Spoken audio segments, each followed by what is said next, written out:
Hey guys, welcome back. Today we're going to be taking a look at the Great Depression. Not anything specific, but just kind of an overview. It's a huge era. I mean, it takes up better than a decade of American history, and it really is a very fascinating time period. So we're going to go ahead and jump right into it. What we see is that things are going pretty smoothly, right? The American economy is just kind of clicking along. There are some warning signs, and if you want to know more about the causes of the Great Depression, I have a video on that, and I would love for you to watch that. But the Depression itself really kind of begins with the stock market crash of 1929. It happens in October. It's called Black Thursday. There you see on the newspaper there. And when the stock market crashes, people were so invested, not just the very wealthy, but all across the spectrum of the American population.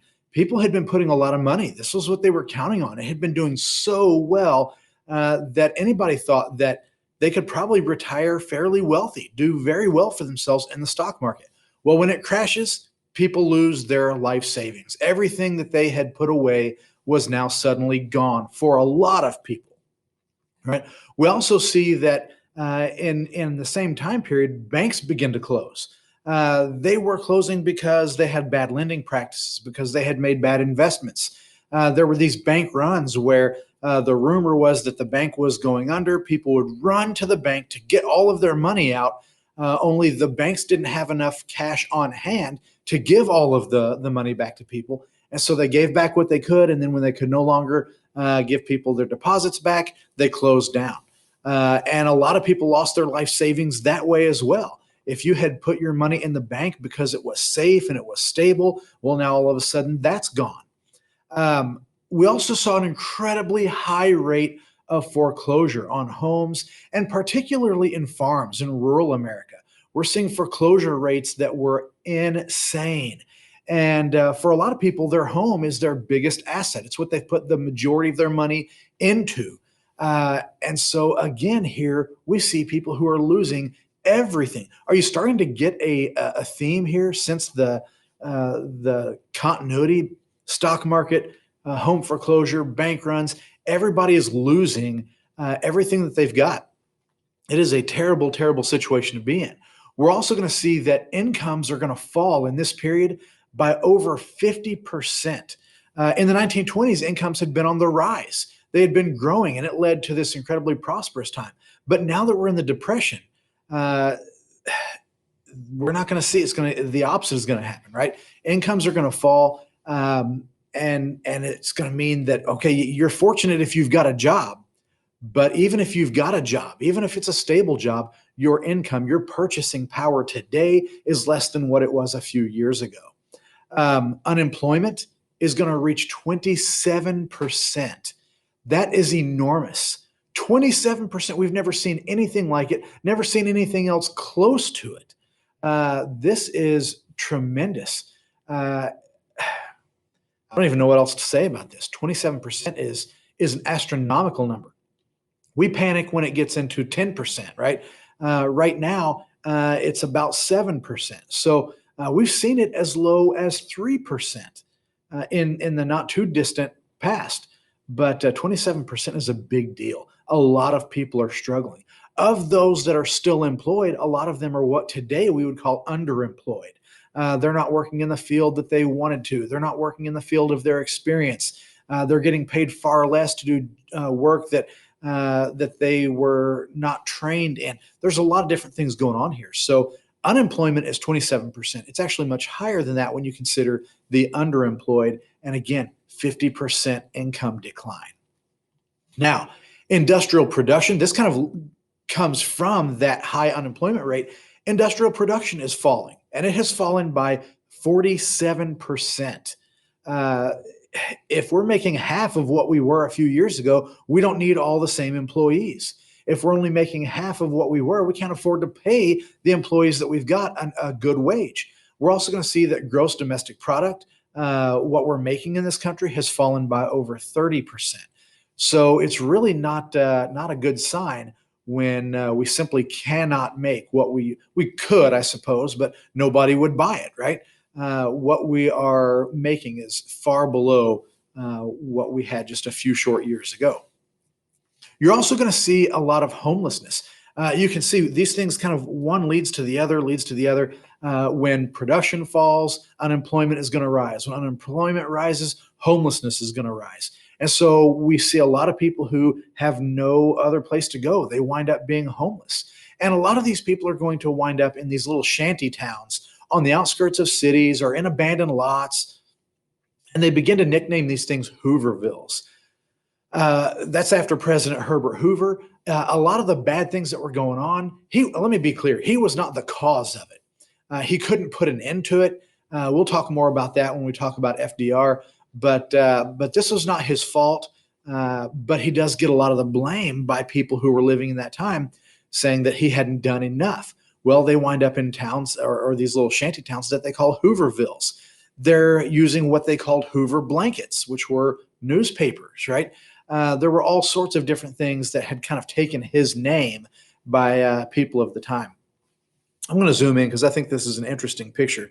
Here we see an abandoned or vacant lot on the outskirts of a city. And so people would scavenge whatever wood, whatever they could to kind of throw up, build up a little home, just some kind of shelter. They often didn't have electricity. They rarely ever had plumbing. This is really something that you don't expect to see in the United States. This is much more third world than what we're used to seeing here. But if you look in the background there, it's close to a train track. So there's transportation. You saw a lot of what they literally in that day were called hobos. They would jump on trains and go to another town. It's also close to this downtown and maybe some industrial areas back here where if work was available, they might be able to hopefully find themselves some work. So there's a lot of different things going on here, but that was the Hoovervilles. You also saw extended families beginning to move in together. This is an economic indicator, right? So during the 1920s, everybody wanted their own place. We were spreading out. We were moving around the country because we could afford to do so. In the 1930s, the opposite happens. With 1 in 4 people unemployed, it's very difficult to make ends meet. Of the ones that are employed, they're making less. So families begin to come together. Grandparents move in with their adult children or vice versa in order to share the expenses, right? If you've got a mortgage, you may have multiple incomes trying to pay that mortgage, and somebody in the family is not able to find employment. So they really are able to share food costs, share utility costs, share mortgage costs, and we see people begin to move in together. That is almost always a sign of maybe some struggling economic times. Is when people are moving in with extended family as opposed to buying places of their own and moving out. So a lot of people are also going to become what we call transient. That means they are moving from place to place, often in search of work. And so here we see a billboard encouraging jobless men, keep going. We can't take care of our own. That's by the Chamber of Commerce. And so these guys are just walking by, hoping to find some work in this town. And it's going to be a real struggle for them because they're being told right at the city limits, right? Don't stop here. We've got enough of our own homeless. We've got enough of our own unemployed. We've got enough people who are struggling. We don't need any more. And so a lot of people really do kind of wander from town to town, hoping to find more opportunity. All right. That also is going to see a rising numbers that think of the psychological effect, right? Particularly on men who are told by society that they're to be the breadwinners, they're to be the providers, the protectors of their family. Well, now their family is living in a shanty town. Now their family has no breadwinner. And so you saw rising rates of actual depression. You saw rising rates of suicide. You saw rising rates of abandonment. Many men didn't know how to deal with or handle the fact that they couldn't be what their families needed and what society expected of them.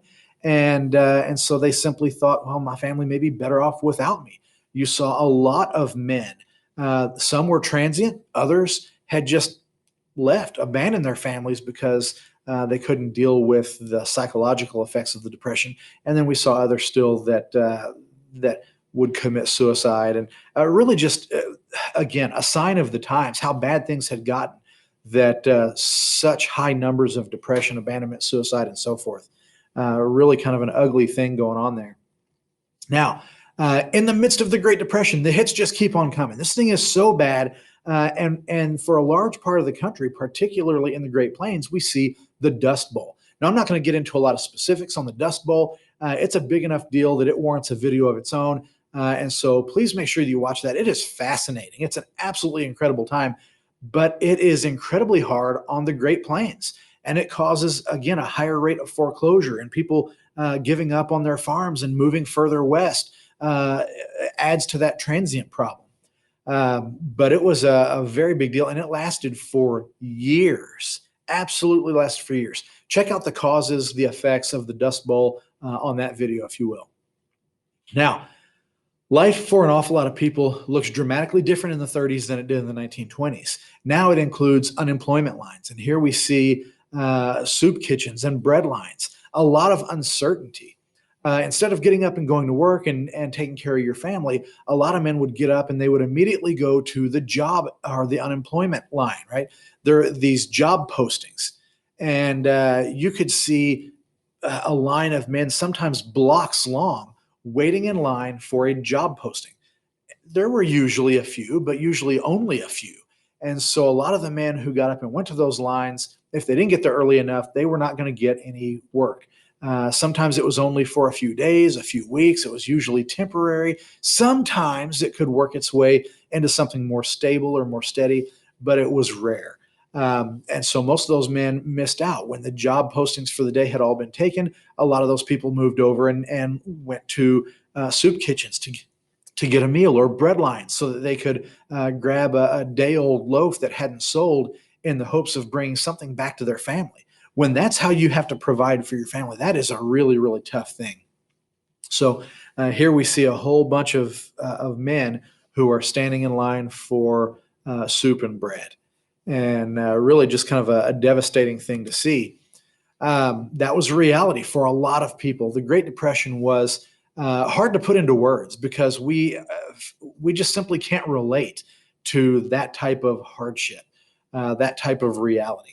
Guys, I appreciate you watching. I know this was a little bit of a downer, but I hope that you will subscribe, like the video, and leave me any comments. I just scratched the surface of the Great Depression. There's really so much more. Make sure that you watch the Dust Bowl. Make sure you understand the causes. Both of those are separate videos.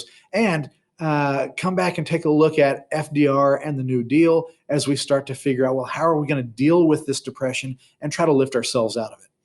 Again, guys, I appreciate you watching. Thanks for supporting.